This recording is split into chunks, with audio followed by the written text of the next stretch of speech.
Waalaikumsalam. Waalaikumsalam warahmatullahi. Alhamdulillahirabbil alamin. Assalatu wassalamu ala asyrofil anbiya'i wal mursalin wa ala alihi wa sahbihi ajmain, amma ba'du. Alhamdulillah para ustadz sekalian, senang sekali berjumpa kembali pada acara pertemuan bulanan pegawai Madrasah Mu'allimin Muhammadiyah Yogyakarta yang pada hari ini edisi 1 April 2021 dengan pemateri yang sangat spesial, yaitu beliau yang sama-sama kita hormati, Bapak Profesor Dr. Haji Dadang Ahmad MSI. Sebelumnya kami mengucapkan selamat datang kepada Bapak Profesor Dr. Haji Dadang Ahmad MSI di pertemuan bulanan pegawai Madrasah Mu'allimin Muhammadiyah Jakarta. Kami ucapkan selamat datang pula kepada yang kami hormati Bapak Direktur Madrasah Mu'allimin Muhammadiyah Jakarta, Ustadz Haji Ali Aulia LCM, beserta jajaran Wakil Direktur. Dan tentu saja yang kami hormati dan yang berbahagia, seluruh pegawai, guru, karyawan, musyrif Madrasah Mu'allimin Muhammadiyah Yogyakarta. Alhamdulillah, puji syukur senantiasa mari kita panjatkan kehadirat Allah Subhanahu wa taala yang terus tidak pernah henti memberikan nikmat, memberikan rahmat kepada kita semua, sehingga pada kesempatan pagi hari ini bersama-sama kita bisa menghadiri melalui secara virtual majelis ilmu yang nanti akan disampaikan oleh Bapak Profesor Dr. Haji Dadang Ahmad MSI ini. Insya Allah kita semua dalam keadaan sehat walafiat tanpa kurang suatu apapun, insya Allah. Salawat dan salam senantiasa kita curahkan kepada Nabi Allah Muhammad Sallallahu Alaihi Wasallam. Para ustadz sekalian yang kami hormati, para tamu undangan dan juga para pemirsa dimanapun Anda berada, alhamdulillah seperti yang sudah diagendakan bahwa pada kesempatan pagi hari ini Madrasah Mu'allimin Muhammadiyah Jakarta menyelenggarakan acara rutin bulanan bernama Pertemuan Bulanan Pegawai yang pada kesempatan pagi hari ini sangat spesial dengan tema yang juga sangat spesial luar biasa, yaitu adalah Sekolah Kader Muhammadiyah, Tantangan dan Peluang Dakwah di Era Virtual, yang nanti akan kita dengarkan bersama-sama pemaparan sekaligus wawasan dari Bapak Profesor Dr. Haji Dadang Ahmad MSI, Ketua Pimpinan Pusat Muhammadiyah. Namun sebelumnya izinkan saya selaku pembawa acara atau host pada kesempatan pagi hari ini untuk membacakan susunan acara yang akan kita ikuti bersama di pagi hari ini hingga siang nanti. Acara pertama adalah pembukaan, kemudian akan dilanjutkan dengan pembacaan ayat-ayat suci Al-Quran, dilanjutkan dengan sambutan dari Direktur Madrasah Mu'allimin Muhammadiyah Yogyakarta. Nah, acara keempat nanti adalah acara inti bersama Bapak Profesor Dr. Haji Dadang Ahmad MSI. Acara kelima tanya jawab, acara keenam lain-lain, dan acara terakhir adalah penutup. Para ustadz sekalian yang kami hormati dan pemirsa dimanapun berada, untuk mengawali sekaligus memasuki acara yang pertama, yaitu pembukaan, mari bersama-sama kita buka acara pertemuan bulanan pegawai Madrasah Mu'allimin Muhammadiyah Yogyakarta dengan bersama-sama membaca basmalah. Bismillahirrahmanirrahim.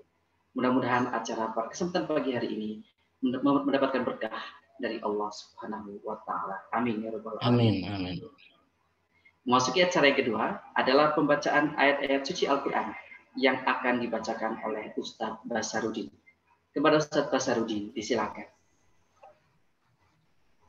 Assalamualaikum warahmatullahi wabarakatuh.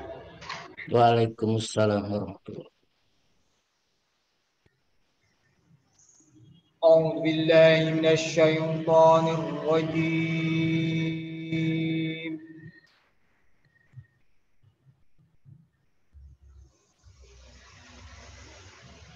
بسم الله الرحمن الرحيم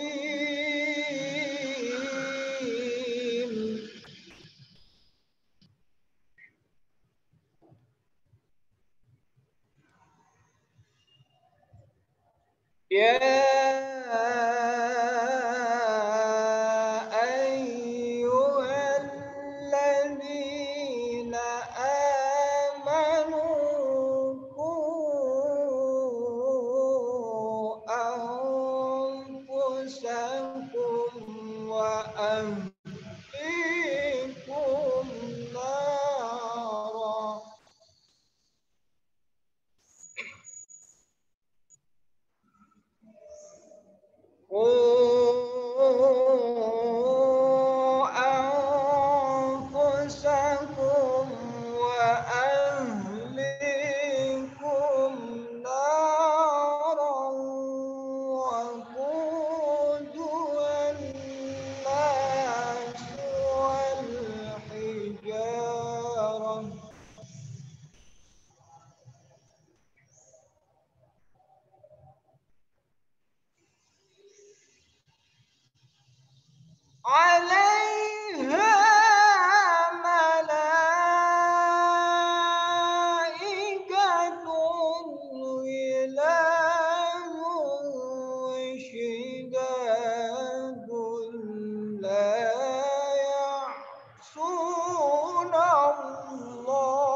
بسم الله الرحمن الرحيم رب اجعلني مقيم الصلاة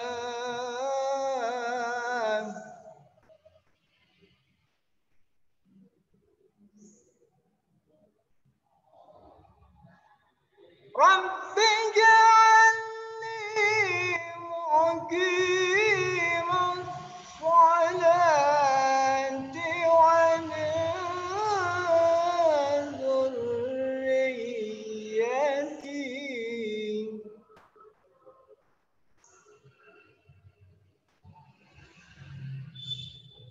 ومن ذريتي ربنا وتقبل دعاء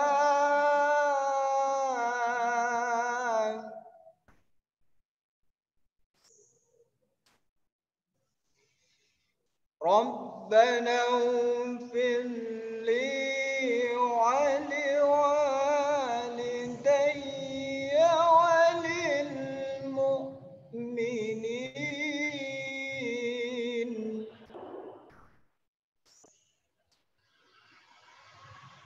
ربنا اغفر لي ولوالدي وللمؤمنين يوم يقوم الحساب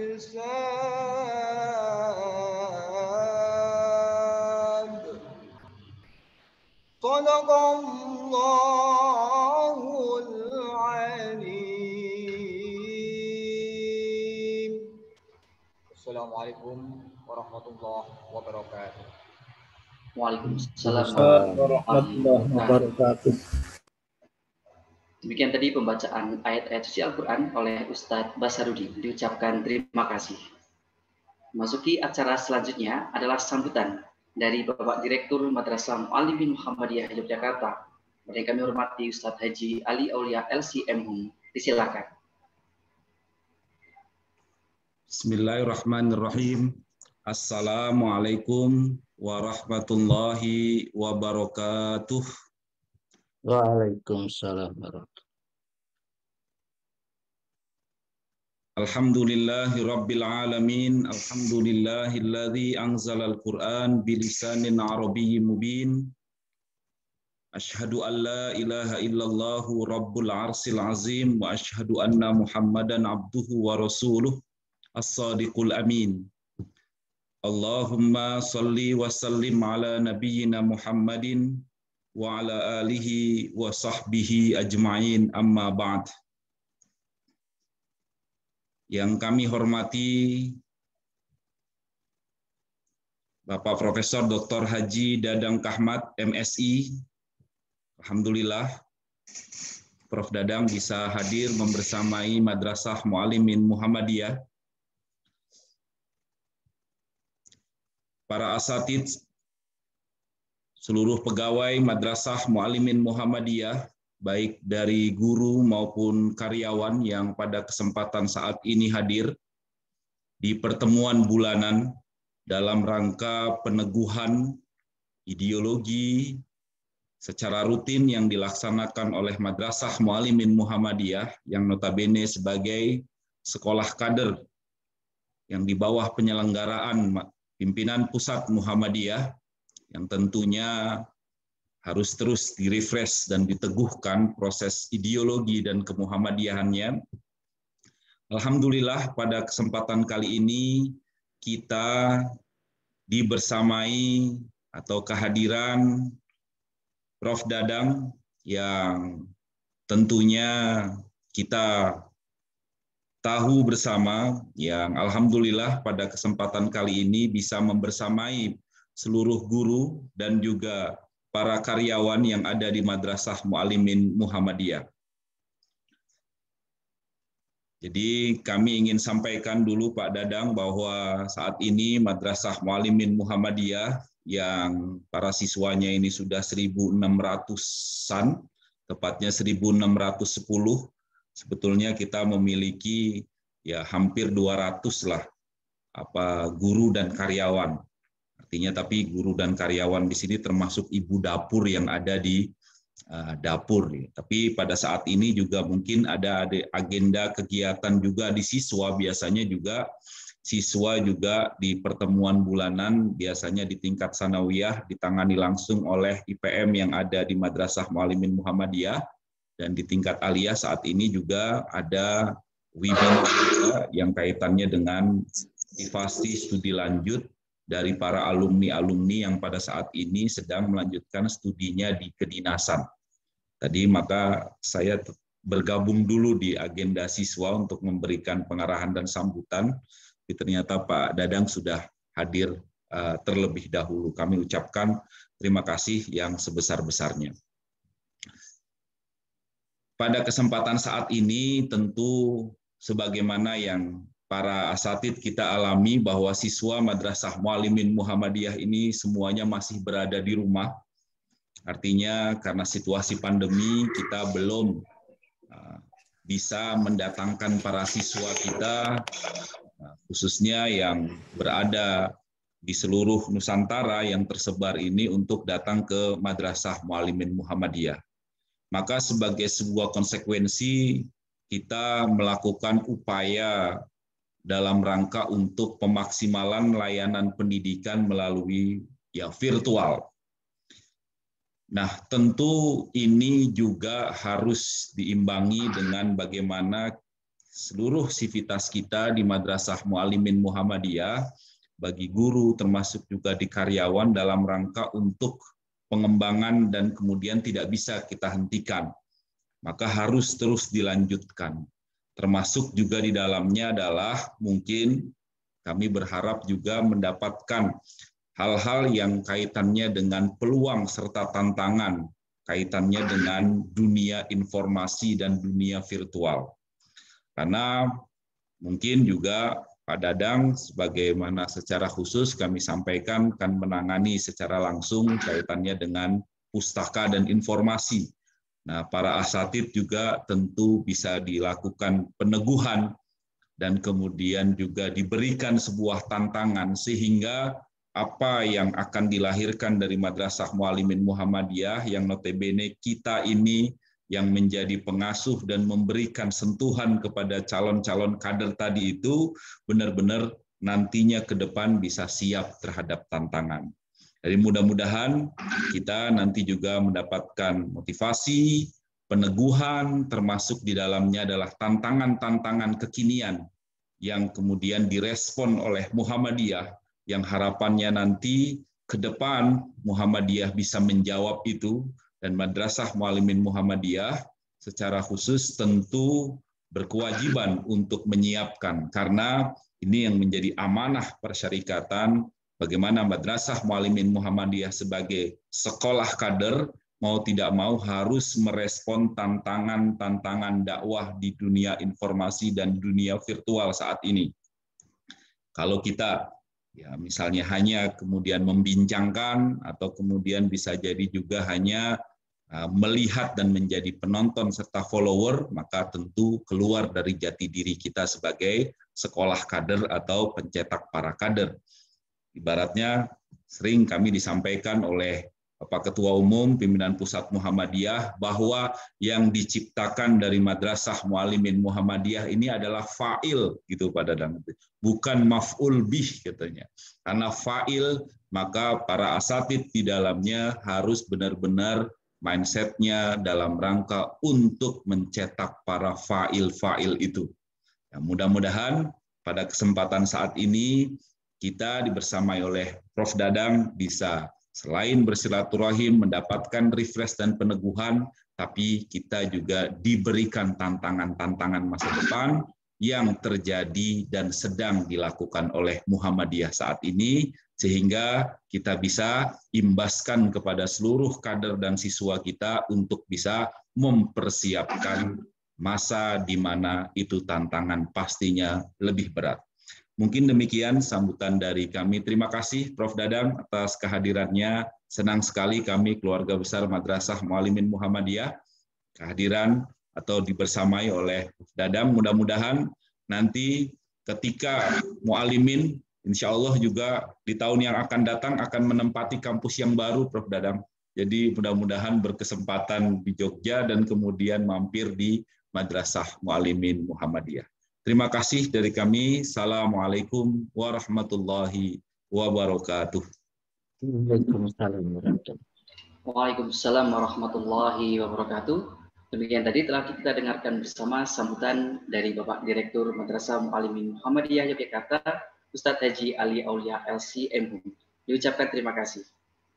Para Ustadz, memasuki acara selanjutnya adalah acara yang spesial, acara inti kita pada kesempatan pagi hari ini, yaitu bersama-sama nanti kita akan mendengarkan pemaparan sekaligus wawasan yang akan disampaikan oleh tamu istimewa kita, Ketua Pimpinan Pusat Muhammadiyah, yaitu yang sama-sama kita hormati, Bapak Profesor Dr. Haji Dadang Ahmad MSI. Untuk itu, kita sambut terlebih dahulu Bapak Profesor Dadang. Assalamualaikum, Prof. Waalaikumsalam warahmatullahi wabarakatuh. Ada suaranya ada? Bagaimana, Prof? Hah? Ada suara saya? Terdengar, Prof. Jelas, Prof. Terdengar, jelas. Alhamdulillah. Iya. Ya, baik Prof. Terima kasih sebelumnya sudah membersamai kami, keluarga besar Madrasah Mualimin Muhammadiyah Yogyakarta, dan kami sangat menunggu-nunggu ini pemaparan juga wawasan dari Prof. Dadang terkait dengan tema besar kita saat ini, Prof. Pagi ini yaitu Sekolah Kader Muhammadiyah, apa sebenarnya tantangan dan juga peluang dakwah di era yang sekarang serba virtual ini, Prof. Nah, untuk itu saya kira tidak perlu lama-lama lagi ya, Prof. Kami coba sampaikan informasi sedikit, karena tentu para ustadz sekalian saya yakin sudah tahu betul terkait dengan Bapak Profesor Dr. Haji Dadang Ahmad MSI. Beliau kelahiran Garut, nanti kalau salah dikoreksi nih, Prof. Kelahiran Garut, Jawa Barat, 5 Oktober 1952, dan alhamdulillah saat ini mengemban amanah sebagai Ketua Pimpinan Pusat Muhammadiyah. Nah, untuk informasi detail, informasi lengkap, nanti mungkin bisa kita ditanya jawab, bertanya langsung, berdialog langsung dengan Bapak Profesor Dr. Haji Dadang Ahmad MSI. Saya kira tidak perlu lama lagi, kami persilakan kepada Profesor Dadang Ahmad untuk bisa memberikan wawasan terkait tema besar kita, yaitu Sekolah Kader Muhammadiyah, apa tantangan dan peluang dakwah di era virtual ini. Kami persilakan waktu dan tempatnya. Silakan, Prof. Terima kasih Mas Herian Adi Kusuma. Ya.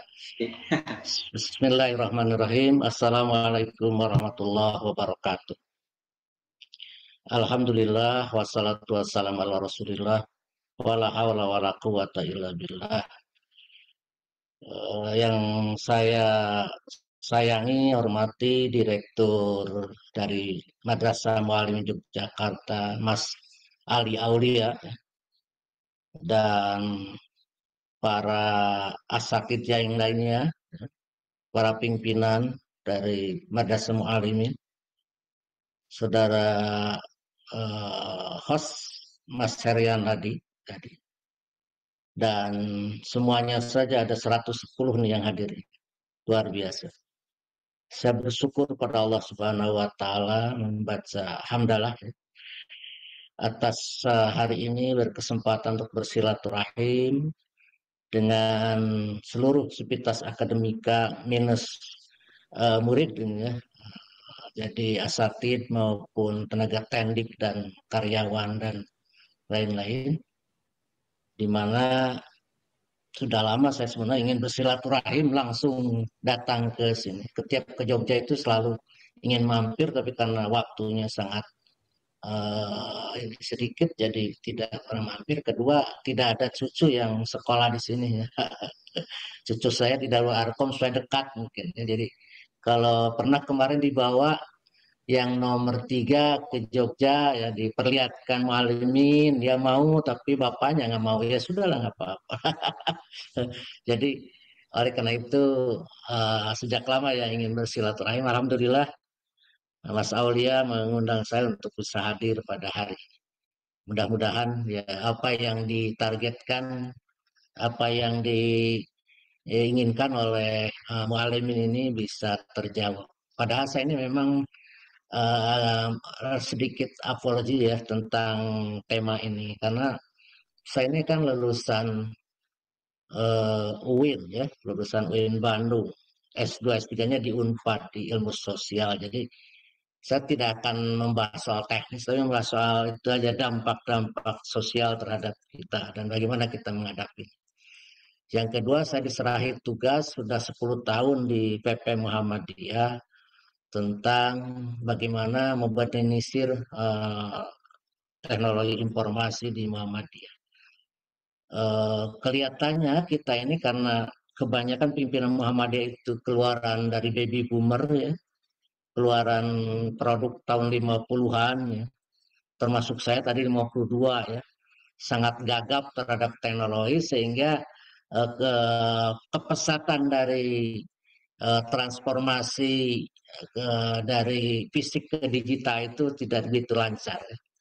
Karena memang mungkin kalau nanti yang pimpinan itu dari kalangan ini media apa milenial mungkin generasi Z, generasi Yankee mungkin lebih cepat lagi ya.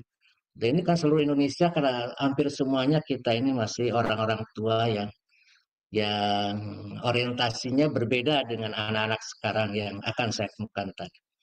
Baik, akan saya share ini si bahannya untuk kita kaji bersama. Ini tantangan atau peluang dan tantangan dakwah di era informasi virtual. Dengan judul besar tadi seperti yang dikatakan.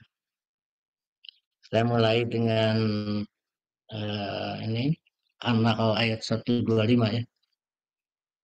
A'udzubillahi minasyaitonir rajim. Ud'u ila sabili rabbika bil hikmah wal mau'izatil hasanah wajadilhum billati hi ahsan. Inna rabbaka huwa alamu biman dhalla an sabilihi wa huwa alamu bil muhtadin. Serulah kepada jalan Tuhanmu dengan cara hikmah wal mau'izatil hasanah, tutur kata yang baik, wajadilhum billati ahsan, dan bermujadalah dengan mencari sesuatu yang baik. Sungguhnya Tuhanmu lah yang tahu siapa yang sesat dari jalannya dan dia tahu siapa yang dapat petunjuk. Jadi ada kata-kata bil hikmah. Yang ini oleh Muhammadiyah bil hikmah itu kan dijabarkan dalam bentuk amal usaha. Sehingga amal usaha kita, seluruh amal usaha kita itu adalah dalam rangka tujuan dakwah sebagai ud'u ini, memahami panggilan ud'u. Saya lihat di kepribadian Muhammadiyah seperti itu ya, bahwa kita ini semua amal usaha Muhammadiyah ditujukan untuk kepentingan dakwah. Baik rumah sakit, sekolah, panti asuhan maupun semuanya termasuk masjid, majelis taklim juga dalam rangka dakwah. Oleh karena itu saya kira yang disebut dakwah di sini tidak hanya pada tabligh, tetapi kepada seluruh aktivitas Muhammadiyah. Yang paling menarik saya ini yang dipakai oleh Mualimin tadi. Waktu saya buka website Mualimin itu muncul ini. Visi masa depan Kiai kita, Kiai almarhum Kiai Ahmad Dahlan. Saya sering iri kepada beliau itu karena beliau itu sudah membuat amal jariah luar biasa yang pahalanya mengalir dari seluruh pelosok dunia, ya. Dari Indonesia, dari pelosok dunia kepada beliau. Dan dia berkata yang sangat visioner ke depan, Muhammadiyah sekarang ini lain dengan Muhammadiyah yang akan datang. Teruslah kamu bersekolah, menuntut ilmu pengetahuan di mana saja, jadilah guru kembali ke Muhammadiyah, jadilah mister, insinyur, dan lainnya, dan kembali Muhammadiyah. Saya kira ini satu prediksi yang luar biasa dari beliau tentang masa depan Muhammadiyah, masa depan yang nanti akan saya bahas. Karena setiap periode itu terjadi perubahan-perubahan yang sangat luar biasa di masyarakat kita, termasuk sekarang ini perubahan yang sangat dahsyat. Lalu ada ini, bukan hadis, saya nemukannya juga pepatah Arab saja. Latar bualadakum kama robbakum abaukum faqad khalaqa lizamani ghairi zamanikum. Janganlah kalian mendidik anak-anak kalian sebagaimana bapak-bapak kalian mendidik kalian. karena mereka anak diciptakan bukan di zaman kalian. Ini ada orang mengatakan perkataan Ali radhiyallahu anhu. Ada orang mengatakan dari Nabi Muhammad, ada yang mengatakan dari Socrates ya. Jadi dari Plato juga ada. Ya udahlah, kita tidak usah ada ininya. Tapi kata-kata ini sangat bagus juga, menjadarkan kita kepada generasi yang akan datang itu berbeda. Mungkin ayatnya itu wal yakhshalladzi law taraku dzurriatan di Al-Qur'an ya, di surat An-Nisa itu. Kedua pepatah ini ya, baik dari Gajah Dahlan maupun dari Taharan itu sebagai peringatan kepada kita warga perserikatan untuk mengantisipasi perubahan. Perubahan itu akan terjadi dan tidak bisa tertolak. Untuk penyesuaian strategi dan perlunya berpikir kreatif untuk menciptakan sesuatu yang baru, baik metode maupun substansi dari dakwah Islam berkemajuan. Jadi ada tiganya. Pertama, antisipasi perubahan. Kedua, adaptasi terhadap perubahan. Dan ketiga ialah inovasi terhadap inovasi untuk mengatasi perubahan-perubahan. Jadi kita jangan mabni ala sukun ya, jangan diem lalu tidak bergerak. Lalu hasbuna wajadna aba'ana. Lah saya itu kan cukuplah dulu dipendirikan oleh bapak saya. Jadi mabni saja tidak. Ini mu'alimin saja sudah 4 kali ganti nama ya. Kismul terus bahasa itu ada sampai quicksul ya, ada mu'alimin, saya kira sudah 4. Jadi sudah merupakan satu perubahan-perubahan adaptasi. Jadi adaptasi dengan itu dan lalu inovasi, melakukan perubahan-perubahan yang mengarah kepada kebaikan. Jangan samakan mu'alimin dulu waktu Anda belajar, insya Allah banyak yang alumni mu'alim. Dengan sekarang, siswa dan santri yang belajar sekarang. Berbeda, dan saya yakin Anda sudah pada tahu dan sudah melaksanakan ya, seperti apa dari mulai. Jadi oleh karena itu Anda harus atau kita semua harus melakukan perubahan dari kelembagaan, ketenagaan, ya kelembagaan apa? Ya mungkin kita penyesuaian ya dengan kondisi-kondisi, mungkin akreditasinya diperbaiki kembali, ya, diperbagus. Terus ketenagaan ya kita akan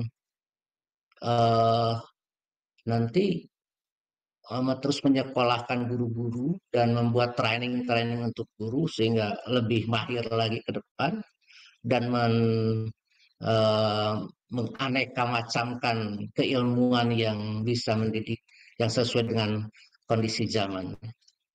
Sarana prasarana jelas. Tadi saya dengar bahwa kita akan kita sudah membuat kampus baru ya dengan segala macam peralatan canggihnya ya. Karena prasarana masa lalu ya tidak cocok untuk masa datang. Karena harus berbasis digital sebagaimana yang akan kita bicarakan nanti. Termasuk kurikulum. Ini ketika saya dulu pernah tahun 2005 ke Inggris melihat pendidikan di sana. Kurikulum itu berubah terus. Mereka mengatakan jangan sampai anak keluar dari sekolah itu di luar sudah berbeda. Jadi kita menyesuaikan kurikulum itu berubah. Kalau tidak tiap 5 tahun, tiap 3 tahun berubah. Menyesuaikan dengan perubahan-perubahan yang terjadi. Apalagi murid sekarang ini mereka generasinya generasi Z, ya, generasi Z, post milenial. Mereka itu yang umurnya itu 13 sampai 19 tahun. Yang karakternya itu kreatif, sangat kreatif mereka itu. Yang kedua, connected ya, terhubung dengan internet ya. Saya kira ini juga adanya COVID-19 ini harus satu berkah bagi saya, bagi transformasi ke era digital ini. Sebab dulu sebelum ada COVID itu sangat lelet, sangat susah orang-orang untuk beralih ke digital itu. Termasuk di Muhammadiyah, sangat susah. Tapi berkah karena adanya COVID ini, semua beralih. Termasuk kita hari ini, saya pengajian dengan mu'alimin pakai Zoom ya, salah satu alat untuk komunikasi secara virtual. Dan confidence itu harga dirinya tinggi mereka, percaya dirinya tinggi. Nah, inilah yang mungkin perlu kita antisipasi dan adaptasi dan juga inovasi terhadap perubahan-perubahan yang akan terjadi. Kenapa salah? Nah, jadi inilah generasi yang kita maksudkan ini high tech, ya, kebebasannya tinggi mungkin, individualismenya tinggi, mereka kecanduan media sosial.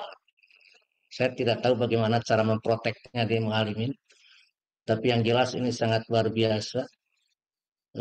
Cucu saya yang berumur 1,5 tahun itu sudah bisa dia membuka YouTube sendiri, mencari YouTube, konten YouTube yang menarik bagi dia tentang kucing, tentang apa. Luar biasa itu. Dan itu akan berlanjut, ya. Multitasking, efisien, kreatif, inovatif, dan standar kehidupannya sangat tinggi mereka. Saya kira perlu soft skill diberikan kepada anak didik kita untuk mengatasi perubahan itu. Yang memang kurang di kita ini ialah sikap-sikap akhlakul karimah itu kurang berkembang, ya. Seperti menghargai orang lain itu sangat rendah di kita. Kita ini terlalu egoisnya tinggi, ya. Saya yang kelompok-kelompok tua saja susah menghargai orang lain, itu selalu dikritisi orang lain. Ya, sehingga perkembangan kehidupan di kita itu, social trust itu tidak jalan, ya. Karena kita ini saling merendahkan dengan orang lain. Yang kedua, mereka perlu didorong untuk memperluas wawasan, ikrar. Terus terang saja, kelemahan di Indonesia ini ialah membaca. Kalau saya ketika membaca ayat pertama, wahyu pertama Iqra, saya kira ini menjadi satu pemicu. Saya aneh juga nih, kaum muslimin itu tidak mengamalkan Iqra, ya. Mereka kalau membaca Al-Quran luar biasa, bagus dan hebat. Tamat menjelang Ramadan, besok itu bisa tamat 3 kali. Kalau membaca buku tidak mau. Yang suka membaca itu menurut catatan dari Komisi Buku, hanya 0,01% penduduk Indonesia yang mau baca menjadi bukhalik. Jadi dari 270 penduduk Indonesia ini hanya 270.000 orang, dari 270 juta, hanya 270.000 orang yang senang membaca. Dan jumlah yang dibaca untuk seluruh Indonesia ini rata-rata 27 lembar per tahun. Saya kira sangat rendah. Oleh karena itu, saya harapkan kader-kader Muhammadiyah, kader-kader yang melek literasi betul-betul. Membaca itu jadi sesuatu yang bagian yang tidak terpisahkan. Termasuk kita guru-gurunya, ya. Jadi sekarang ini kan pusat informasi itu di mana-mana sekarang. Nggak ada sekarang itu yang tersembunyi itu nggak ada. Apa? Search engine kayak Google itu bisa memberikan informasi sampai saya kalau ingin membuat sambal cibiuk, saya ketik sambal cibiuk, ya ada. Saya ingin membuat soto Jogja, ada resepnya. Apapun, ya. Menyelusuri konten apa, hoax atau bukan, itu bisa. Yang kedua yang harus dilatih kemampuan kader kita itu mengungkapkan ide, pendapat, tabligh lah kalau di sifat Rasul. Saya kira penting ini, kemampuan untuk mengeluarkan pendapat. Jangan sampai mereka pintar, hebat, tapi tidak bisa mengeluarkan pendapat. Untuk apa? Nah, oleh karena itu, mengeluarkan pendapat bisa berbentuk tulisan, bukan lisan. Sama ini kelemahan Indonesia itu juga tidak rajin menulis. senangnya itu bicara. Mungkin ada satu ini ya, ada satu keterputusan dalam transformasi dari bicara ke tulisan ke audiovisual. Jadi periode tulisan itu Indonesia tidak berkembang sama sekali. Lah, anjurnya kepada audiovisual. Saya kemarin berkolaborasi riset dengan Monash University tentang public sphere di Jawa Barat, meneliti tentang dakwah bil lisan. Mereka kaget kenapa dakwah bil lisan masih laku di negara yang sudah modern ini. Apa? Ya, akhirnya kesimpulan itu orang Indonesia itu masih menyenangi cerita-cerita lisan. Ya. Kalau pidato tabligh itu kan mereka menarik. Tapi kalau baca buku keislaman tidak menarik. Saya kira ini perlu ini disadarkan tentang membaca. Iqra itu menurut saya wajib lah. Fardu ain kalau saya. Bukan Iqra itu. Nah, itu perpustakaan Muhammadiyah itu saya sering kritik. Ya, sekarang itu ada cloud library, jadi perpustakaan awan ya, bisa dikoneksi oleh semua orang. Jadi kita bisa mendownloadnya. Anda lebih tahu lah mungkin karena yang mengolah pendidikan tentang. Oleh karena itu ini yang dua ini memperluas wawasan pengetahuan membaca dan mengungkapkan ide perlu dilatih betul-betul. Yang selanjutnya bernegosiasi, kemampuan bernegosiasi, bekerja sama. Nah, ini penting ya. Wasyawirhum fil amri ini penting. Di kita ini kadang-kadang keterampilan ini tidak ada, pada masa depan keterampilan ini yang diperlukan. Ada 4 keterampilan: bernegosiasi, berkomunikasi, berpikir kritis, dan berpikir kreatif. Ini yang diperlukan sekarang itu zaman sekarang itu bukan hard skill ya. Jadi itu kemampuan. Ya saya inginlah mereka itu berpikir kreatif itu menjadi, karena itu jawaban-jawaban itu dalam mata kuliah tertentu itu, mohon maaf, saya lebih senang kalau mengajar itu si mahasiswa saya itu, saya juga pernah jadi dulu direktur SMP Muhammadiyah di Ujung Berung ya. Selama 5 tahun direktur SMP Muhammadiyah Ujung Berung. Saya lebih senang memberikan itu kepada guru. Jawaban anak itu jangan dipolak. Biarkan aja dia jawab apa saja, kita hargai.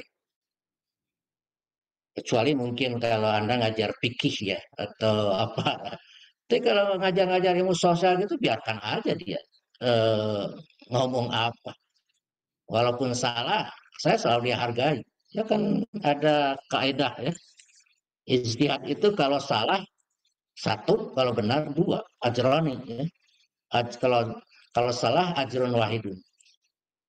Ya kita pakai seperti itu.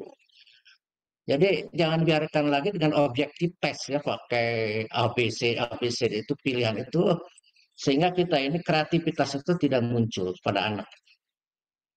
Kita ini anak-anak kita itu betul-betul kreatif ya, bisa menciptakan sesuatu dalam kehidupan. Itu lahirnya Facebook, lahirnya Gojek, lahirnya itu kan hasil kreativitas, hasil kemampuan menciptakan sesuatu yang baru.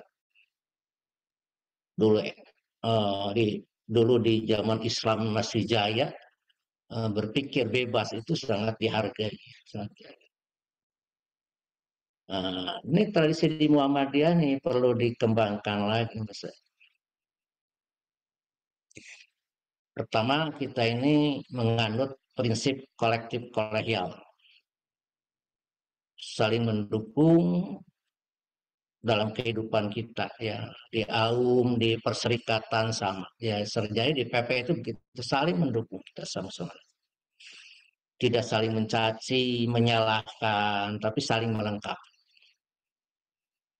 Jadi satu sama lain sehingga menjadi sebuah satuan yang kokoh, kal jasadil wahid ya, seperti badan yang satu. Saya kira kalau di Mualimin tidak terdengar, tapi di aum-aum yang lain masih terdengar. Saling melenyapkan, saling melecehkan, saling meniadakan. Ya gimana itu? Mau tumbuh baik. Ya. Jadi tradisi di Muhammadiyah itu saling mendukung, saling menjaga kekompakan kita. Ya. Yang kedua, jangan saling mencaci, menyalahkan, tapi saling melengkapi. Oleh karena itu, setiap kaum itu terikat oleh nilai ideologi perserikatan. Kemajuan suatu kaum ditentukan oleh kebersamaan dan semangat untuk memajukan kaum itu sendiri. Prinsip bekerja di kaum adalah ikhlas dan ihsan. Ikhlas itu ialah lillahi ta'ala, bukan berarti tidak digaji. Itu hak kita, tetapi ya kita tidak terlalu mengandalkan. Yang kedua, ihsan. Ihsan itu melebihi berbuat baik yang lebih banyak lagi. Yunfikuna fis sarai wa dara. Kan kalau yang normal yunfikuna fis sarai. Kalau ini orang-orang muhsin itu fidara juga. Waktu susah juga tetap dia berinfak. Nah, saya kira mungkin bekerja kita ini yang harusnya 8 jam tambah 9 jam nggak apa-apa. Untuk kita saving. Mungkin itu yang harus kita itu kan, tapi yang kita berinjak kepada sesuatu yang mengomentari perubahan. Ya, sejak diketemukan internet pada tahun 90-an, tepatnya 94, dunia berubah dengan cepat. Maka sejak zaman itulah zaman disebut dengan revolusi industri 4.0. Hubungan antar manusia tidak lagi seperti dahulu bersifat organik, tapi berubah bersifat virtual dan digital.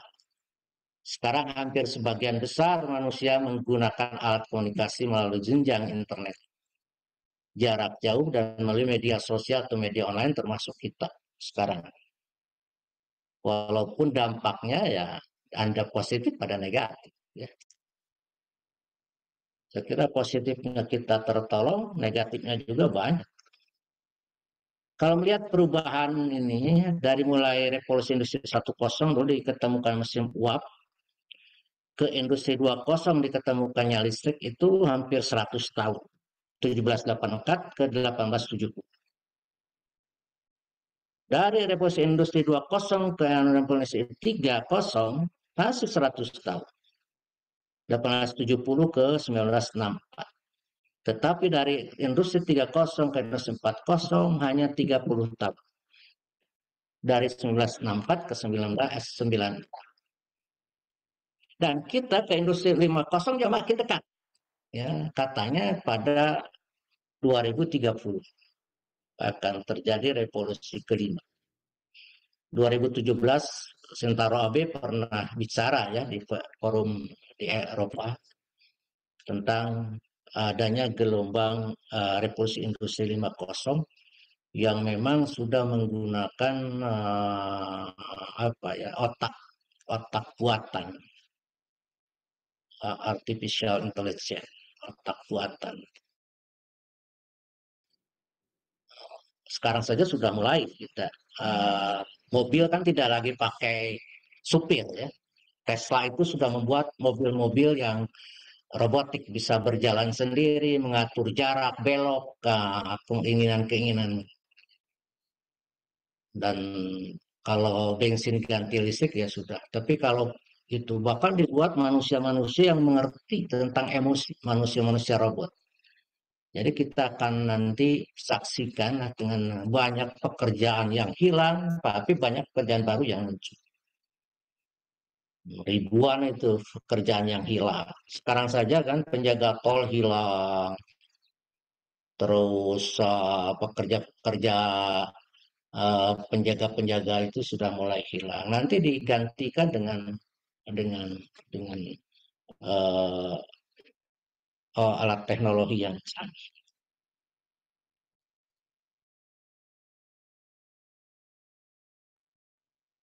Ini kita lihat internet ya di Indonesia tahun 2020 Dari 272 juta sensus tahun 2020, 175 juta orang yang memakai internet.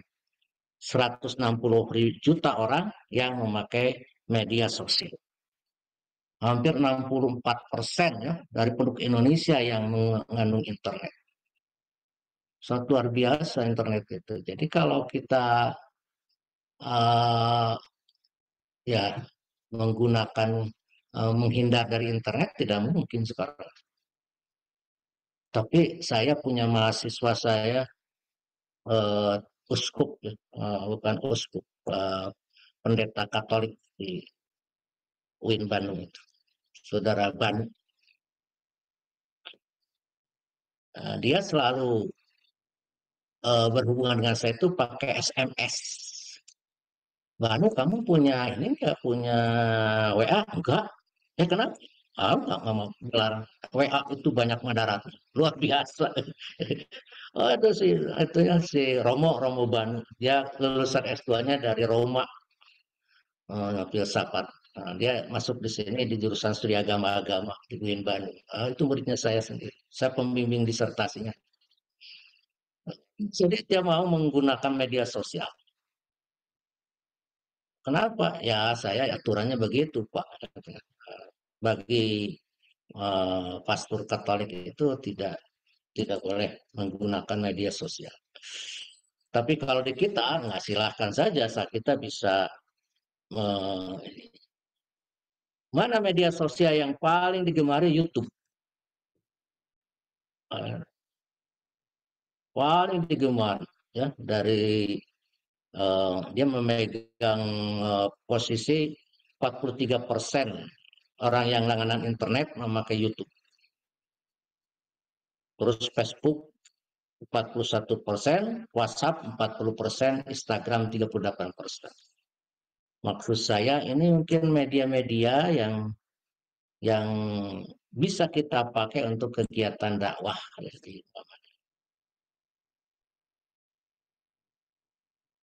Yang paling banyak itu yang menggunakannya usia sekolah. Orang-orang usia sekolah itu adalah termasuk jumlah yang paling besar dalam komposisi penduduk di Indonesia. Yang menggunakan internet mereka 75%. Ini data 2017. Kalau data 2020 kemarin karena musim pandemi sampai 91% usia 13-18 menggunakan internet. Bayangkan 91% sampai seluruh anak. Ya karena kita diwajibkan sekarang pakai internet ya. Karena sekolahnya seperti Mualimin ini semua kan memakai internet. Ya. 74% usia 18-34, 44% dengan 5-54, 15% ya usia saya ini. Dari populasi. Saya kira ini merupakan satu hal yang menarik. Jadi nanti kebijakan seperti apa kalau seperti ini. Ini hasil sensus, coba lihat. Milenial itu 25%. Generasi Z 27%. Berarti hampir 60% penduduk Indonesia adalah generasi milenial dan generasi Z. Generasi milenial itu generasi Yankee ya. Lalu yang 10% itu generasi yang kemarin baru lahir ya. Sekarang yang berumurnya 2 tahun sampai 5 balita. Pos yang disebutnya dengan generasi alfa. Ini menarik ini karena oleh karena itu kalau kita berdakwah dengan media sosial, dengan platform digital, maka berarti akan menjangkau sebagian besar penduduk Indonesia. Kalau nggak percaya ini penelitian mahasiswa saya untuk disertasi. Dari mana Anda merujuk ke pengetahuan agama Anda? 50,8% mengatakan dari media sosial.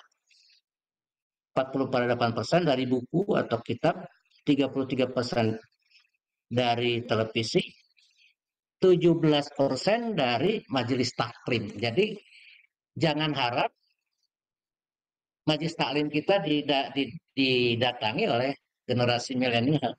Saya sering Indonesia ya. Kalau pengajian-pengajian di Muhammadiyah, tadi majelis taklim, itu yang hadir itu orang-orang tua, orang-orang dewasa ya. Jarang anak-anak hadir, kecuali kalau dibawa orang tuanya.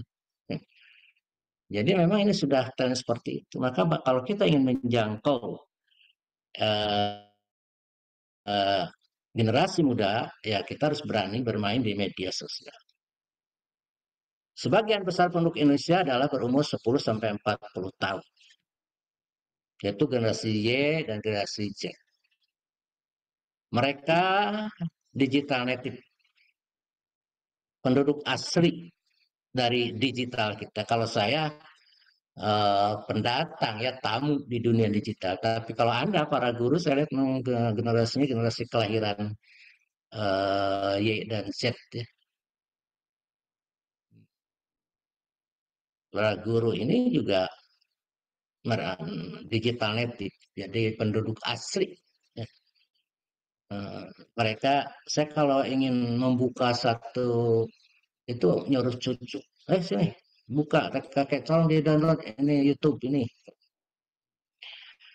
Sebagian besar mereka mencari rujukan agama dari media sosial, tidak ke majelis taklim. Kalau kita bisa memanfaatkan media sosial untuk berdakwah, maka objek dakwah kita sangatlah besar. Tapi jika tidak berdakwah di media sosial, maka berarti Muhammadiyah akan kehilangan kesempatan untuk berdakwah terhadap generasi Z dan Z. Penelitian mahasiswa saya di Bekasi itu mengatakan sudah terjadi peralihan rujukan keagamaan dari sekolah, masjid, organisasi agama. Sekarang beralih ke perorangan. Ketika ditanya sama Anda, tahu nggak Muhammadiyah? Enggak. Tahu Anda enggak NU? Enggak. Persis. Tapi Anda tahu siapa? Safiq Basalama, terus Abdus Somad, terus Adlatif, terus Adi Hidayat. Itu saja yang dikenal. Yang balik-balik Muhammadiyah nggak ada yang dikenal oleh mereka ya, karena kita tidak pernah bermain di media sosial ya. Menarik kemarin itu waktu terjadi pandemi itu, mohon maaf banyak keluhan dari teman-teman kita para mubalik di daerah itu, di kota Jakarta saja, karena tidak ada lagi media untuk mereka bisa ceramah. Sehingga karena saya juga diserahi membawa majelis tabligh sekarang, karena sejak almarhum Darham Pak Profesor Yunahar meninggal ya, saya dikasih tugas untuk ya, kata saya ya Anda harus bertransformasi, berpindah dong ke gitu. Kalau Anda berhasil itu bisa melimpah itu, disaksikan oleh orang di atas 3.000 saja sudah masuk iklan. Apalagi seperti UAS atau Das Adlatif itu jutaan ya, seperti Aditya itu jutaan pelanggannya ataupun viewernya. Saya itu mendatangkan uangnya miliar. Jangan kalah sama Atta Halilintar ya. Kalau kita enggan berdakwah melalui itu, saya sudah ngomong ke majelis tabligh, ya Anda akan kehilangan kesempatan memberikan informasi. Anda akan ke orang-orang tua aja nanti yang sudah mungkin ya. Oleh karena itu, menurut saya ini kita kehilangan momentum yang baik kalau tidak mulai dari dakwah digital. Saya kira itu ya yang dapat saya sampaikan. Kepentingannya juga dakwah digital ini untuk mengimbangi informasi-informasi yang sesat di media sosial. Sebetulnya perang jihad itu di media sosial sekarang. yaitu kita mengimbangi informasi karena itu kan dibaca oleh anak-anak muda sekarang. Yang tadi 91%. Maka kalau kita tidak bermain di sana, tidak mengimbangi, wah, kan dampak dari internet itu lahirlah yang disebut hoax, ya. Sehingga salah seorang penulis yang terkenal itu,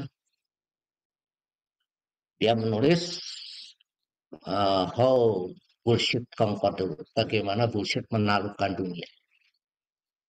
Sekarang itu zamannya bullshit, bullshit itu tai kucing loh gitu ya. Jadi yang diomongkan itu bohong, tidak ada faktanya, tetapi dipercaya orang. Nah, itu kan zamannya begitu.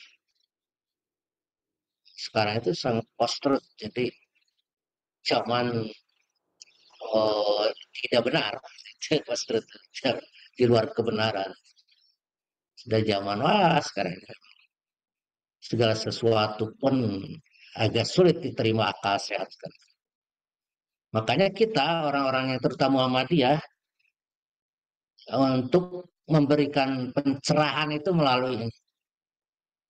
Silakan aja mau pakai YouTube, mau pakai Instagram, mau pakai Twitter, mau pakai Facebook, silakan. Pokoknya bapak-bapak kita ini bisa mengisi platform-platform itu untuk kepentingan informasi kepada halayak tentang kebenaran, pencerahan. Jangan hanya berkutat di anggota saja. Yang siapa yang menguasai itu? Mohon maaf, ada datanya sih. Nah,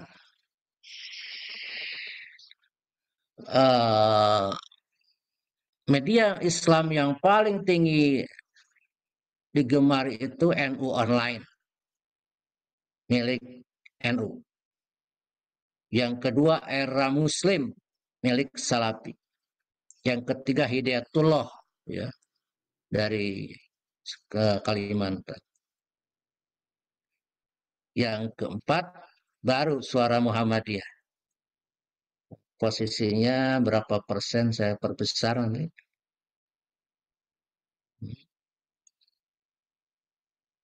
Jadi Muhammadiyah, Suara Muhammadiyah ini kelima, ya. Terus Ar-Rahmah, Salafi Oraid, Nahi Munkar Kom, Panji Maskom. Jadi yang paling tinggi itu lihat aja. Dan itu yang menguasai media-media itu kalau tidak Salafi ya teman-teman saudara kita dari NU. Kemana Muhammadiyah ya kita karena belum tersadarkan untuk bermain di sini.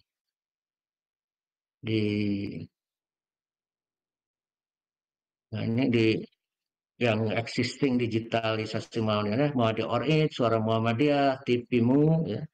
TV-mu itu ada yang Instagramnya, ada YouTube-nya, ada itunya, radiomu, ya, ada jarimu, yang move on, terus ada website tiap-tiap PPM, termasuk Jogja, Jateng, Jawa Timur, Jawa Barat, ada Jakarta juga ada. Dan kita punya PSDM, Pusat Syiar Digital Muhammadiyah, ya, di kantor Jogja. Nah, itu sangat bagus untuk produk konten-konten dan lain sebagainya, termasuk pada monitoring. Saya kira itu ya, karena terlalu lama itu kalau mau dihabiskan itu. Oke, terima kasih. Silakan kalau mau ada diskusi. Nanti saya share ya ke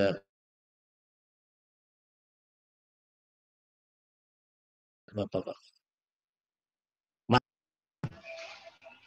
Baik, terima kasih Prof. Terkait dengan pemaparan tadi sudah diberikan, ini menarik sekali. Tadi ada beberapa hal yang menjadi yang saya garis bawahi, Prof.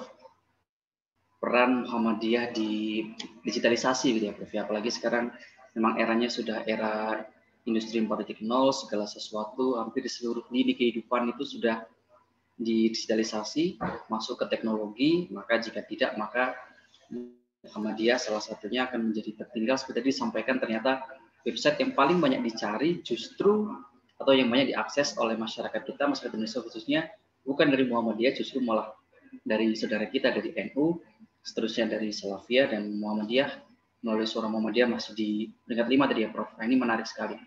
Nah, Pak Ustadz, silakan mungkin ada yang ingin bertanya terkait dengan problematika ini, tantangan-tantangan yang sedang kita hadapi ini selaku warga persyarikatan, khususnya sebagai sekolah kader persyarikatan yang kita mencetak kader-kader tentunya yang nanti akan meneruskan perjuangan-perjuangan dakwah dari ulama-ulama kita yang saat ini mungkin sudah atau masuk di kategori apa tadi, generasi apa ya Prof? Generasi Bloomers atau apa tadi? Nah, monggo para ustadz sekalian kami persilakan waktu bertanya. Kita diskusi, kita berdialog sehingga saya Ustaz Herian. Saya juga mau tanya Ustaz Syahrir. J, pertama Ustaz Syahrir, kemudian dilanjutkan oleh Ustaz Rahmat Gunawan. Pada Ustaz Syahrir kami persilakan. Matur nuwun. Assalamualaikum Pak Dadang. Waalaikumsalam warahmatullahi wabarakatuh. Ini kan semasa COVID. Kita itu kan lalu sering melakukan pengajian, seminar, diskusi, itu pakainya Zooming semua. Ini kan sesuatu hal yang luar biasa. Dulu kita pengajiannya sifatnya sangat lokal. Sekarang sudah bisa mengglobal, Ustaz. Dulu cuma pengajian paling kampung. Sekarang bisa provinsi, bahkan nasional, bahkan internasional. Nah, pertanyaan saya, ada tidak ya rencana dari pimpinan pusat Muhammadiyah mengembangkan strategi dakwah yang kita ini sudah masuk ke era yang lebih luas lagi, skop untuk menyelenggarakan pengajiannya. Nah, yang saya tanyakan apa kira-kira strategi atau mungkin program ke depan untuk mengembangkan teknologi yang sudah momentumnya pas ini. Ada COVID, kita kemudian ketemu dengan teknologinya, dan nanti kalau kira-kira kalau COVID-nya berlalu, kira-kira ini masih terus apa kembali lagi kita ke konvensional itu. Satu. Kemudian yang kedua, ada tidak ya di PP Muhammadiyah itu membuat ciri khas dari lulusan pondok pesantren Muhammadiyah itu apa sih? Sehingga kalau dia berada dimanapun, orang kemudian melihat, ini mesti dari pondok Muhammadiyah ya. Nah, jadi sudah ada semacam orang masyarakat itu kemudian sudah bisa melihat itu. Nah, kira-kira ada tidak rancangan seperti itu, Pak? Begitu saja. Terima kasih. Assalamualaikum warahmatullahi wabarakatuh. Waalaikumsalam warahmatullahi wabarakatuh. Maaf Prof, kita sekaligus untuk 2 pertanyaan sekaligus ya Prof, nanti dijawab. Ya, silakan. Baik, tadi 2 pertanyaan dari Ustaz Syahrir, kemudian kita buka lagi 1 pertanyaan dari Ustaz Rahmat Gunawan. Kami silakan Ustaz, bisa di-unmute. Ya, makasih. Assalamualaikum warahmatullahi wabarakatuh. Waalaikumsalam warahmatullahi wabarakatuh. Yang hasil penelitian tadi Ustaz sampaikan, mahasiswa, itu bahwa sebagian besar masyarakat ya, itu mengambil mengakses ilmu agamanya itu dari sosial media. Nah, pertanyaan saya itu apakah hal tersebut itu negatif, artinya tidak baik, ataukah itu masih ada pertimbangan? Yaitu yang pertama terkait dengan, karena kebanyakan tadi sebagian besar mengambilnya itu dari sosial media. Yang kedua ini terkait isu baru-baru ini, itu mohon maaf ini mungkin juga karena tantangan dari Muhammadiyah atau umat Islam secara umum, yaitu adanya ledakan bom dan insiden yang ada di Mabes Polri, itu seorang wanita mengacungkan pistolnya itu. Nah, ini ada yang memberikan komentar bahwa ini ada framing untuk menjatuhkan umat Islam atau labeling itu semuanya yang bom itu pakai sorban, yang menembak itu pakai jilbab. Nah, ini seolah-olah mau memframing umat Islam itu seperti yang digambarkan terorisme seperti itu. Nah, ini bagaimana pandangan Ustadz terkait dengan masalah tersebut. Terima kasih, itu aja. Assalamualaikum warahmatullahi wabarakatuh. Waalaikumsalam warahmatullahi wabarakatuh. Terima kasih kepada Ustadz Syahri dan Ustadz Muhammad Gunawan. Ada 4 pertanyaan ini, Prof. Dan pertanyaannya ini menarik semua. Yang pertama dari Ustadz Syahri tadi, apa rencana dari PP dan strategi dakwah dari PP dengan kondisi saat ini yang virtual ini? Kemudian yang kedua, ada tidak ciri khas lulusan Pondok Muhammadiyah? Tadi ini maksud oleh Ustadz Syahri. Mungkin itu dulu yang jawab, Prof. Silakan. Ya. Yang pertama ya, saya sebagai ketua yang membidangi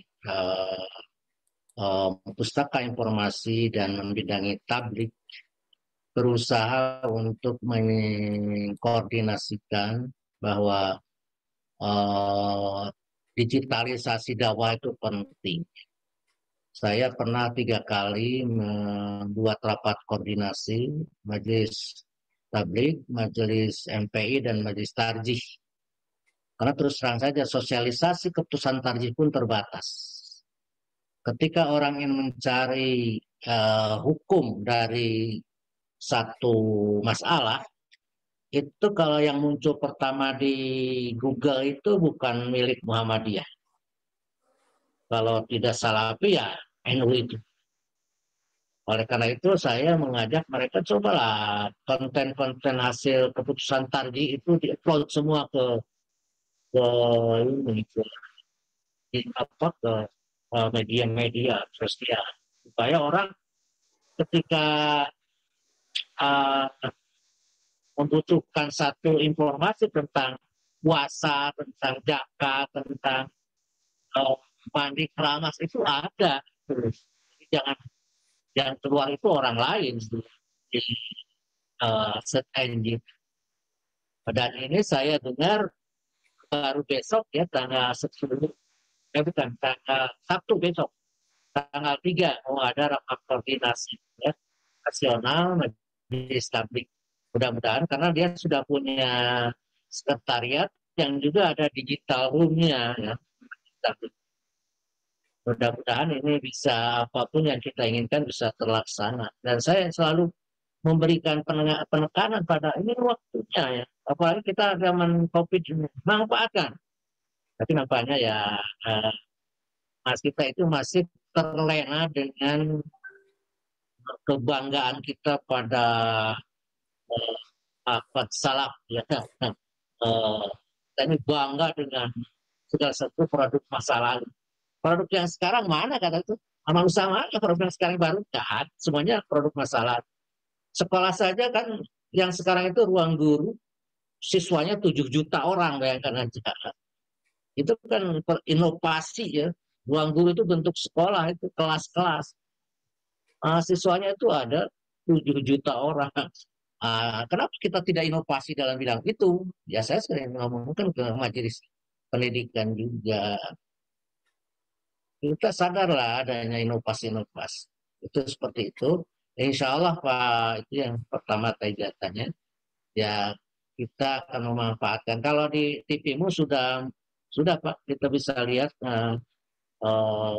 di platform TV itu ada di YouTube maupun itu sudah setiap pengajian PP yang sebulan sekali itu sudah ada dan ditonton oleh banyak orang. Saya lihat sudah 220.000 subscriber sekarang itu si media sosialnya TV-mu. Sudah banyak, iklannya sudah banyak, TV-mu sudah mulai ajib, tidak lagi yang belum naik itu ini Muhammadiyah Or-Id. Jadi kalau NU begini diwajibkan setiap santri itu dimanapun mengklik one day one click website NU online. Nggak dibaca nggak apa-apa, pernah aja pagi klik, klik. Nah, mungkin Muhammadiyah Or itu perlu juga begitu ya, untuk supaya bisa naik itu. Sekolah mu'alim itu semuanya, coba kalau tiap pagi itu buka Muhammadiyah online gitu. Pakai itu aja, pakai ini HP ya. Kok rasa klik, udah itu sudah poin. Jadi banyak pengunjung pasti dia naik ke atas. Jadi kalau di orang lain tuh yang saya dengar begitu katanya dari Pak Makrun Sanjaya. Lalu yang kedua, apa tadi lupa lagi aku. Itu masa itu apa? Ciri khas Tat, ciri Ciri khas khas pondok. lulusan Oh Pondok ya, Muhammadiyah. Ada harus enggak? ada, harus ada itu. Mungkin dari apanya ya, dari akhlaknya mungkin tidak. Saya punya kenalan saudara Babai, dia alumni Mualimin. Sekarang jadi direktur Bank DKI, ya salah satu direktur Bank DKI. Dulu direktur Bank Jabar. Nah, kelihatan ya sebagai alumni Muhammadiyah karena itu ketaatan pada agamanya, terus juga akhlaknya ya. Tapi kalau ciri apa yang bisa? Kalau saya lebih baik tidak ada ciri ya, kita berbaur ada dengan orang lain supaya tidak eksklusif. Ishadu bi anna Muhammadiyin, nggak usah lah. Ya. Saya kali mana-mana biasa perlu kita menonjolkan. Kan perlu ada pacar, suada nas ya boleh saja. Seperti itu perlu dibicarakan nanti di majelis iklasmennya ya supaya ada semacam apa Kemuhammadian ini menjadi saya lihat Kemuhammadian itu di sekolah-sekolah umum itu belum efektif. Ya, kalau di Mualimin kan efektif. Kalau di masjid umum enggak ya. Nah, indikatornya itu kalau lulusan-lulusan perguruan tinggi sedikit sekali mereka yang menjadi ikut aktif di Muhammadiyah. Oleh karena saya itu suka bilang ini al-Islam kemudian IKA itu harus betul-betul diintensifkan sehingga mereka tertarik untuk bergabung dengan Muhammad. Terus yang ketiga apa tadi? Dari Pak Rahmat apa? Dari Pak Ustaz Rahmat Herden? Gunawan terkait dengan fenomena tadi berdasarkan penelitian dari mahasiswa Prof menunjukkan bahwa banyak Oh iya, remaja iya. atau banyak era milenial ini mempelajari agama itu dari media sosial. Apakah itu termasuk negatif atau mungkin ada hal-hal tertentu yang disampaikan? Ya ada positif, ada negatif ya. Positifnya ya mereka bisa memperoleh informasi tentang Islam dengan mudah, tidak usah ada biaya ya. Kalau mendatangkan ustadz kan harus datang biaya ya, tidak usah membayar mubalik. Nah, negatifnya adalah ketika konten-konten itu tidak bisa, mungkin saja dari kelompok radikal ya, yang mengajak mereka untuk berbuat jahat ya.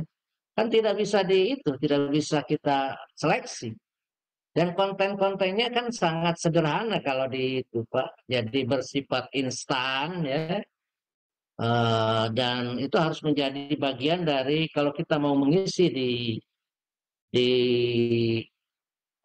media sosial, kontennya jangan seperti di pengajian, detail itu nggak usah.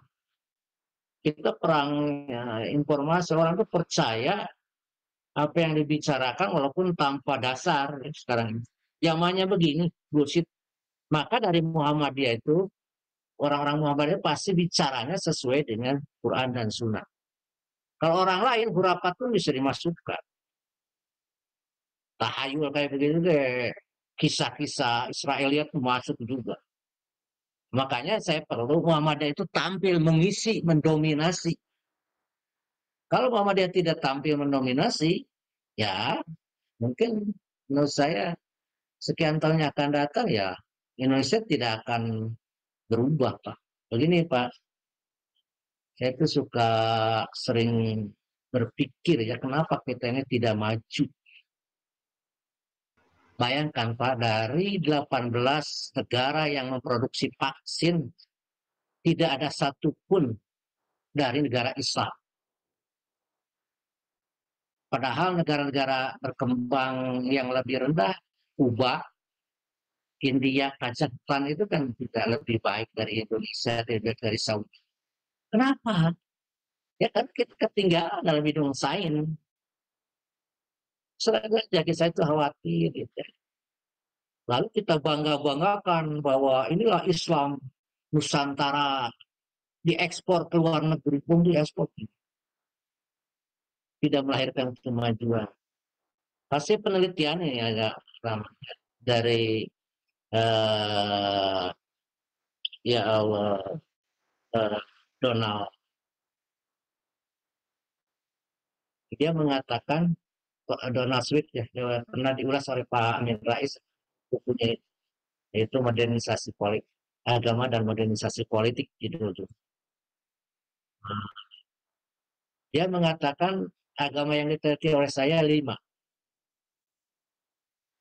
3 tidak melahirkan kemajuan, 2 melahirkan kemajuan. Yang 3 tidak melahirkan kemajuan itu ialah Katolik, Islam, dan Hindu. Tidak membawa modernisasi sedikit juga pada rakyatnya sekarang. Tapi 2 agama ini bisa membawa kemajuan yaitu Protestan dan Buddha. Lalu saya lihat Protestan itu kan reformasi dari Katolik, Buddha reformasi dari Hindu. Maka mungkin kalau ingin maju ya Muhammadiyah ini sebagai sebuah gerakan pembaharuan Islam di Indonesia yang harus menguasai jagat Indonesia. Kalau tidak ya tetap aja oleh orang-orang yang selalu membawa kemunduran. Makanya saya selalu memberikan support pada teman-teman pegawai pendidikan coba lain. Kita ini terus kembangkan Islam berkemajuan itu yang menjadi bagian. Yang terakhir tadi soal teroris. Pak Rahmat, apa teroris? Betul. Terkait dengan fenomena kemarin pemboman di Makassar, kemudian di Mabes Polri yang seorang wanita menodongkan senjata, terjadi baku tembak.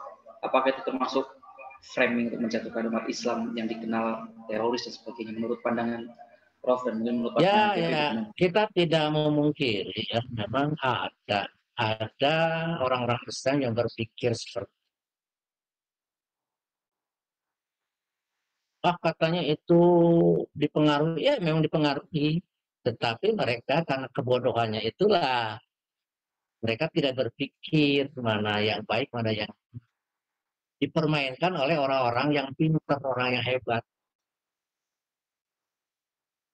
Itu yang namanya Jeffrey Lang, salah seorang profesor matematika yang Islam itu, dia mengatakan, saya tertarik ketika Allah menciptakan manusia. Wa 'allama Adama asma. Itulah. Diajarilah Adam itu nama-nama. Jadi disuruh pinter Adam itu. Mengadakan penelitian. Oleh karena itu dia ilmunya tinggi Adam. Baru dia dari khalifah. Ketika orang Islam sekarang ilmunya rendah, indikatornya tidak ada yang memproduksi vaksin, tidak ada yang memproduksi peralatan, HP saja yang saya punya ini, termasuk Zoom ini kan buatan Amerika ya. Ada buatan negara Islam, Zoom kayak Zoom nggak ada. Kita ini konsumen, karena tidak berjalannya ilmu pengetahuan di kita. Oleh karena itu, ya yang mengendalikan dunia itu bukan kita. Mereka lah yang pinter-pinter. Amerika, Cina, Jepang, Eropa yang mengendalikan. Makanya kalau kita mengelak, wah itu mah dikenal, ya betul, kita dipermainkan karena kita bodoh. Kemarin saya dengar salah satu pidato di Arab ya. Orang Arab itu 350 juta orang semuanya. Dengan bahasa yang sama, bahasa Arab. Dari mulai Tanjung Arab sampai ke Afrika Utara. Tuhannya satu. Apa tidak bisa bersatu? Tetapi Eropa katanya yang terdiri dari bangsa-bangsa dengan Tuhan yang bermacam-macam, bahasanya juga bermacam-macam, ada Jerman, Belanda itu bermacam-macam, termasuk Inggris, Prancis. Kok bisa bersatu? Nah, ini menjadi perhatian. Kita ini dengan Syiah saja perang, dengan itu perang, gimana mau bersatu? Persatuan saja tidak ada, apalagi kemajuan. Punya rezeki itu dipakai perang, membeli senjata. Sekarang Saudi itu membeli senjata dari mana-mana. Lah, termasuk untuk membunuh umat Islamnya sendiri. Yang kan Frans, sangat menyedihkan. Itu Pak ya, jadi itu ada. Jadi teroris itu ada. Itu hasil penelitian kader kita, saudara, mungkin alumni Alimin juga ya, Wahid Ridwan. Dr. Wahid Ridwan, dia penelitiannya tentang teroris. Menarik, bukunya diterbitkan oleh Suara Muhammadiyah. Mungkin bisa dibaca. Itu Mas Herian ya. Baik, terima kasih Prof. Demikian tadi Ustadz Rahmat dan Ustadz Syahrir, jawaban dari Prof. Dadang terkait dengan apa yang diberikan. Kemudian mungkin ada satu lagi pertanyaan, silakan kita buka satu lagi sesi pertanyaan. Silakan bisa langsung di-unmute saja. Mari Ustadz, kalau saya tak coba tanya Ustadz. Baik, ini Ustadz Antonis Munanto, alhamdulillah.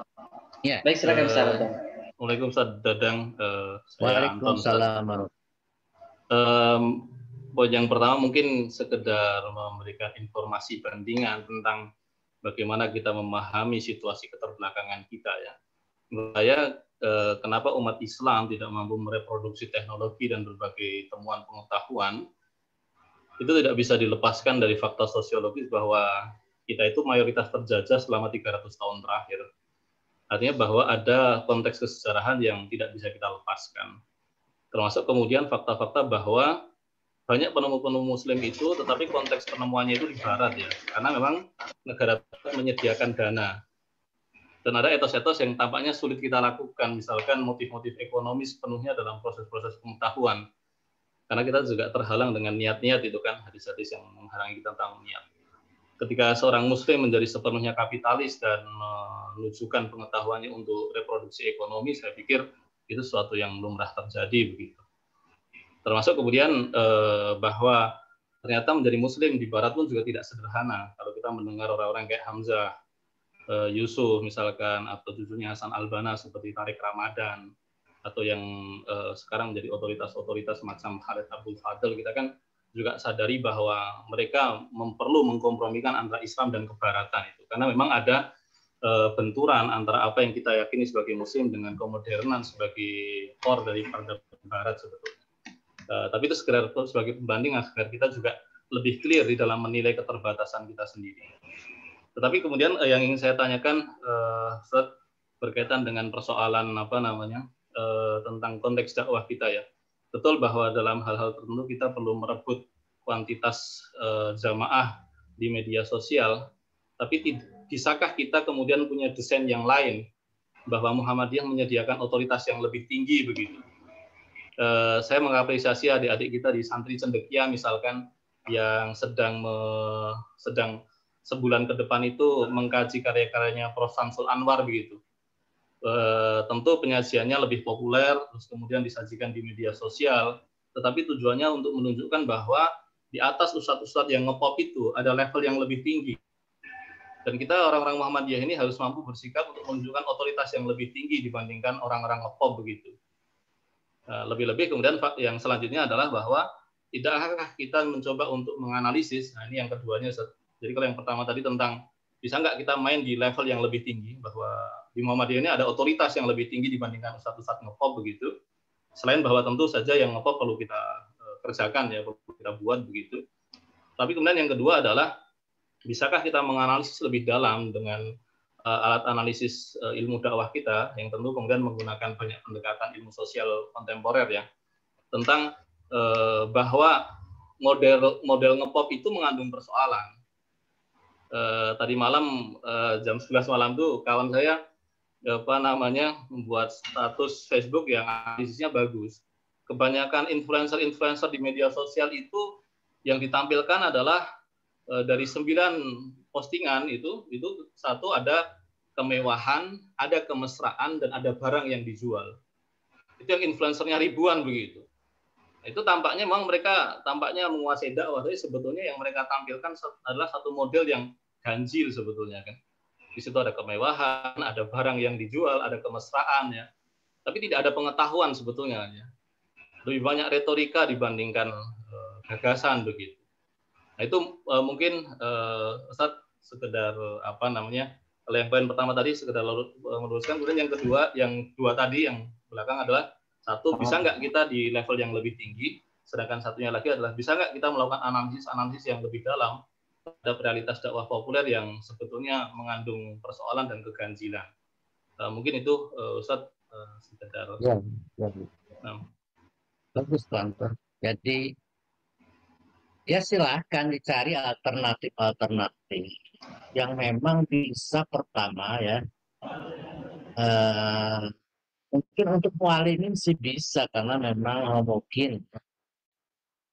Nah, yang masuk ke mualimin itu adalah siswa-siswa yang betul-betul mendalami Muhammadiyah.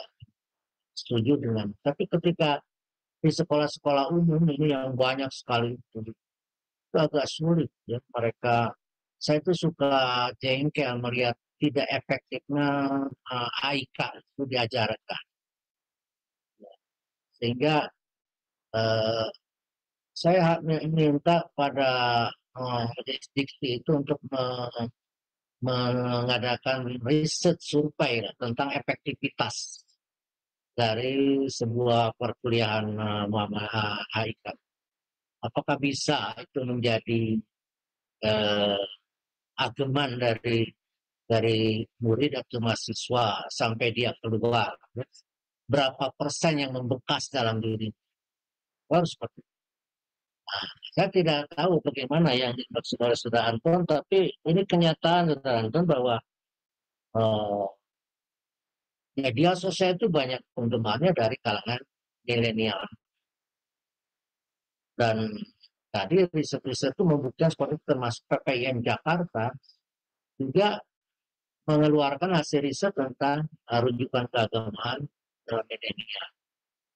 Yaitu hampir mereka itu 62%. Oleh karena itu ini menjadi tantangan bagi saya. Silakan kalau kita mau sistem sel juga bagus, asal betul-betul efektif. Ini mana saya lihat keluarga Muhammadiyah sendiri tidak bisa menjadikan anak-anaknya Muhammadiyah. Banyak yang keluarga Muhammadiyah yang anak-anaknya bukan Muhammadiyah, tidak lagi komitmen. Nah itu kan kegagalan dari sisi pendidikan. Saya hanya ingin mengajak dan mengingatkan kembali bahwa dunia ini sudah berubah. Lalu kita ada perubahan-perubahan yang signifikan dalam pola dakwah kita. Mau bentuknya seperti apa, ya terserah. Yang penting efektif. Bisa menjangkau. Yang kedua apa tadi? Lupa lagi saya. Yang kedua, tentang apakah kita tidak melakukan analisis terhadap model dakwah populer yang ternyata seringkali kontennya itu malah menyimpang. Misalkan influencer yang lebih banyak menampilkan kemewahan, kemesraan, barang jualan begitu dibandingkan konten ilmu misalnya. Ya. Saya ada data dari 20 yang populer di 20 materi yang populer itu tidak ada satupun agama. Yang banyak itu film, terus nyanyi, hiburan, gitu aja. Ini juga menjadi keprihatinan kita mau seperti apa nanti ke depan. Yang nanti saya sedang cari tentang data-data bahwa dari sekian itu tidak ada agama ya yang itu dari 20 objek yang ditonton oleh YouTube yang tadi konsep favorit. Yang paling atasnya kalau nggak salah musik. Yang kedua adalah film. Yang ketiga terus sampai 20 saya cari nggak ada agama. Ini menandakan bahwa agama itu apakah tidak menarik bagi anak-anak muda kita yang memang sekarang trennya itu kan food, fun and passion ya. Apakah tidak tertarik anak-anak muda kita atau agamanya yang tidak bisa menampilkan sesuatu yang menarik? Karena kalau agama mau ditampilkan yang harus pertama tadi instan, kedua kreatif, ketiga inovatif, keempat menghibur. Saya lihat itu film Mencari Tuhannya Deddy Mizwar itu jutaan penggemarnya. Karena memang film yang walaupun itu penuh dengan humor dan juga isinya juga sangat bagus ya, banyak nasihat-nasihat yang baik seperti lorong waktu. Saya lihat viewernya itu jutaan. Saya kira seperti itulah dibuat materi-materi yang menjadikan orang penasaran dan mau nonton. Pada isinya adalah syarat-syarat agama. Tidak harus verbal kita pidato ya, dibuat konten-konten yang menarik. Nggak apa-apa. Apa berani kita orang Muhammadiyah? Karena orang Muhammadiyah itu kalau dakwah itu serius ya. Ada cerita, ada serius, ayat hadis. Hadisnya juga teliti, yang keluar itu yang sohe, yang mutawatir. Kalau hadis-hadisnya yang kira-kira kurang sahih, tidak mau mereka. Dan itu di mana-mana terlihat sehingga tidak populer. Berbeda dengan Gus Baha ataupun UAS ya, sangat ini kan dengan das adalah itu. Bahkan lebih banyak humornya daripada konten kebenaran. Saya kira nanti itu juga harus ahlinya. Kalau saya kan orang sosiologi, jadi bisa sosiologi agama. Melihat fenomena perubahan aja sekarang. Dengan COVID ini sama sekali bukan hanya soal kesehatan, ibadah pun berubah. Yang tadinya rapat sekarang renggang, yang tadinya akrab sekarang tidak. Jadi perubahan yang sangat besar. Sudah 1 tahun. Dan kata orang yang ahli, virtual mode ini akan terus dipakai walaupun sudah aman. Sekolah itu akan sekolah online nanti. Kita kan sudah mendirikan juga universitas online. Jadi kedepannya pun akan menggunakan. Jangan terlalu optimisme. Oke, saya kira itu ya. Saya mau divaksin hari ini tuh data ini harusnya tadi jam 1. Terima kasih. Baik. Terima kasih Prof. Dadang atas jawaban yang disampaikan terkait dengan pertanyaan dari Ustaz Anton. Kemudian ini Prof, ini ada satu pertanyaan seperti ini satu-satunya pertanyaan di kolom chat, maka mohon perkenannya ya Prof untuk nanti bisa dijawab. Baik. Pertanyaan dari Ustaz Zulkifli. Prof, di dunia media sosial, orang akan mudah bereaksi tanpa dipikir terlebih dahulu. Sharing tanpa disaring, gerak jari bahkan kadang lebih cepat dari gerak pikiran. Nah, ini fenomena apa sebenarnya sangat terjadi nih, Prof?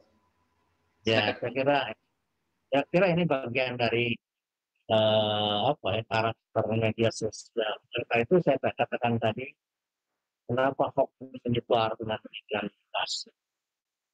Dan ada pepatah, kebohongan yang sekali itu ada kebohongan. Jadi kebohongan yang diulang-ulang itu akan menjadi kebenaran.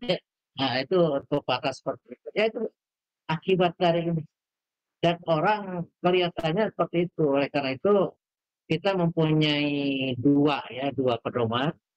Pertama, fikih informasi. Tolong itu hasil kolaborasi antara Majelis Takdir dengan Majelis MPI, Majelis Pustaka Informasi. Lahir ya yang berikutnya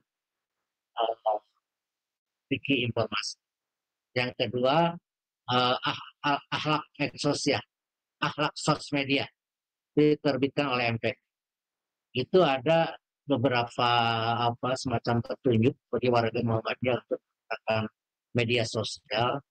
Umpamanya tidak cepat menyebar, tapi harus dipikir dulu apakah ini baik, apakah ini manfaat, ya, apakah ini ada lagi tiga, apakah ini baik, apa benar atau bermanfaat.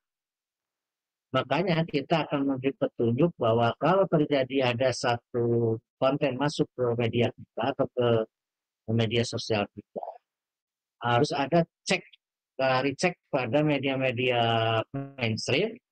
Yang kedua, kita cek juga dalam dalam penelitian yang benar. Kadang-kadang seperti sekarang soal COVID dulu itu muncul. Ada yang menamakan ID, melarang vaksinasi. Wah, ada yang mengatakan bahwa COVID ini hanya konspirasi. Wah, macam-macam. Saya kira itu bagian dari efek negatif dari media sosial. Ya, kita harus hati-hati saja. Kita berpikir dulu sebelum reposting lagi materi yang masuk ke HP kita. Itu mungkin Mas. Ya. Baik Prof, dan demikian para Ustadz sekalian, sesi tanya jawab dialog langsung dengan Prof. Dadang Camat telah kita ikuti bersama. Dan dengan berakhirnya sesi tanya jawab ini, maka berakhir pula acara pengajian bulanan atau pertemuan bulan pegawai Madrasah Mu'allimin Muhammadiyah Yogyakarta. Namun sebelumnya tentu kami ingin mengucapkan terima kasih yang sebesar-besarnya Prof kepada Prof. Dadang Camat telah berkenan untuk meluangkan waktu membersamai kami keluarga besar Madrasah Mu'allimin untuk terus diberikan wawasan sebagai sekolah kader yang terus nanti akan mencetak kader-kader penerus dakwah Muhammadiyah. Mudah-mudahan doa kami Ustaz Prof. Dadang Camat ini selalu sehat, diberikan kesehatan oleh Allah dan dilindungi oleh Allah Subhanahu wa taala, sehingga mudah-mudahan nanti di kesempatan lain bisa berjumpa kembali ya Prof di acara-acara selanjutnya. Amin. Kami ucapkan terima kasih Prof.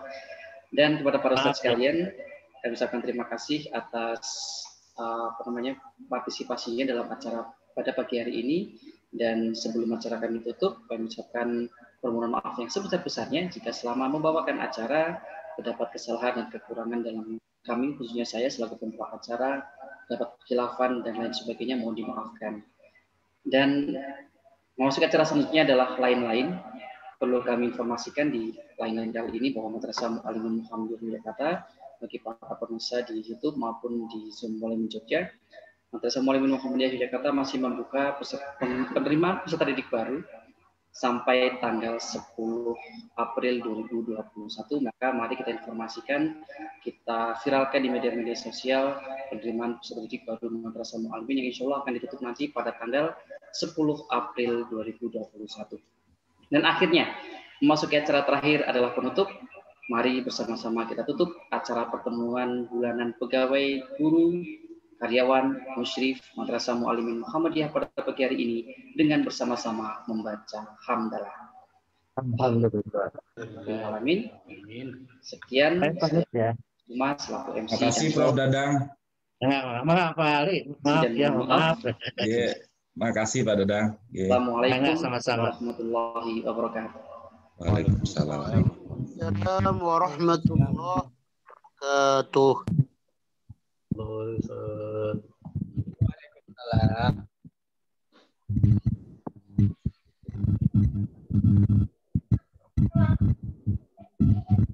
Itu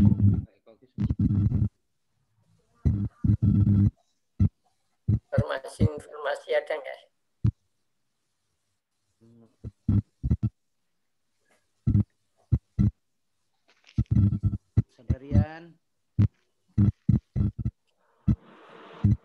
Sadarian. Sudah selesai. Isra.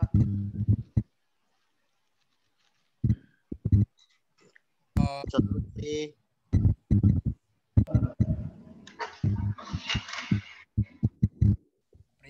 Dan colok dulu.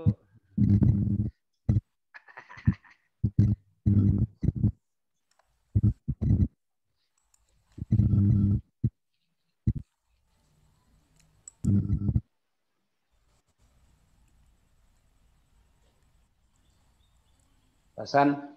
Hei. Mana Pak Usnan? Yes.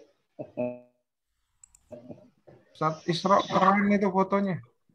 Oh. Piye. Ah, terang. Sudah hilang. Tadi putih semua, Be. Putih semua. Cik Wan, halo Cik Wan. Monggo. Ora ketok. Kuis. Halo. Saya undur diri ya. Pak Maria. Jangan lupa pada makan siang. Poso, Kemis. Bagus.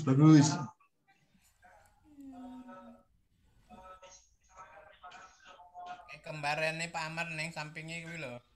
Hah? Samping kuwi lho. Pak Imam Hudaya.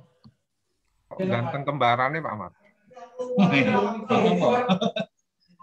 Kok tahu?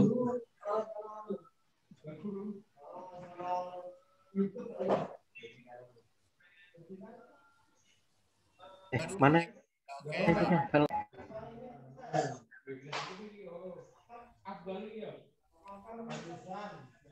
Opo.